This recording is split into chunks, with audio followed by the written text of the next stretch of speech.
De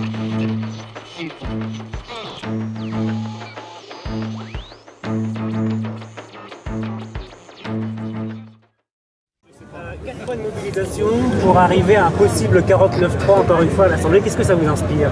Ça m'inspire qu'un gouvernement qui, soi-disant, voulait faire une loi en faveur des salariés, même si dans le titre de la loi on parle un peu des patrons, n'arrive pas à la passer. En tout cas, cette loi n'a ni la majorité de l'opinion publique, ni la majorité des syndicats, et pas de majorité pour la deuxième fois au Parlement. On peut dire que le gouvernement est en situation de faiblesse et il est obligé, comme la dernière fois, de passer en force ce texte. C'est pas un signe justement de force de la part du gouvernement. N'empêche qu'il arrive à ses fins et vous, la mobilisation, c'est terminé, c'est la dernière.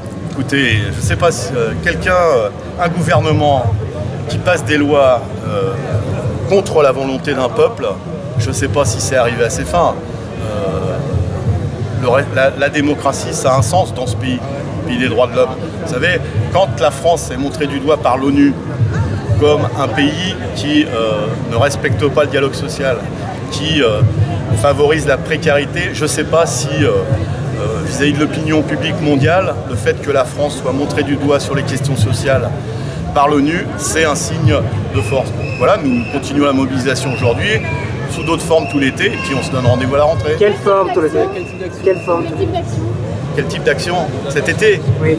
Cet été, on va à la rencontre de l'opinion publique, on a à la CGT la caravane des saisonniers, on va rencontrer des travailleurs précaires. Il y en a beaucoup en été sur leur lieu de travail, notamment dans le tourisme. Il y a des initiatives sur le Tour de France, dans les villages départ, le long des parcours. Et puis, nous aurons d'autres types d'initiatives.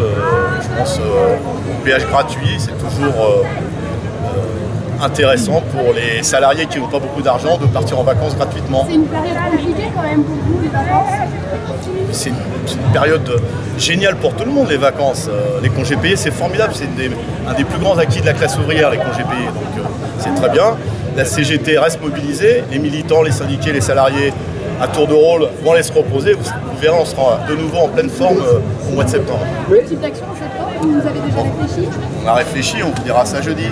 Vous rappelez chaque semaine que les sondages sont en votre faveur, mais chaque semaine, les manifestants sont de moins en moins nombreux. Comment vous l'expliquez? Vous l'avez dit, on entre dans une période de congé. Donc il y a des salariés qui sont partis en congé. Voilà. Et puis il y a encore du monde dans les manifestations. Il y a encore du monde qui s'exprime. On a fait une votation citoyenne, on n'avait pas beaucoup parlé, qui a recueilli plus d'1 million de participants en moins de 3 semaines. C'est la démonstration. Il y a des salariés qui manifestent, il y a des salariés qui votent, il y a des salariés qui donnent de l'argent en soutien aux grévistes. On a, je pense, sur ces 4 mois et demi, c'est plusieurs dizaines de millions de personnes qui ont agi d'une façon ou d'une autre contre ce projet de loi. C'est ça qu'il faut retenir. Mais l'action, on l'a bien tous vu, mais est-ce que maintenant, en ce mois de juillet, vous ne dites pas que finalement c'est plié cette affaire et qu'on ne pourra plus rien y faire? C'est l'impression que veut donner le gouvernement par une grande marque de démocratie en appliquant une nouvelle fois de 49.3 pour nous. Rien n'est plié.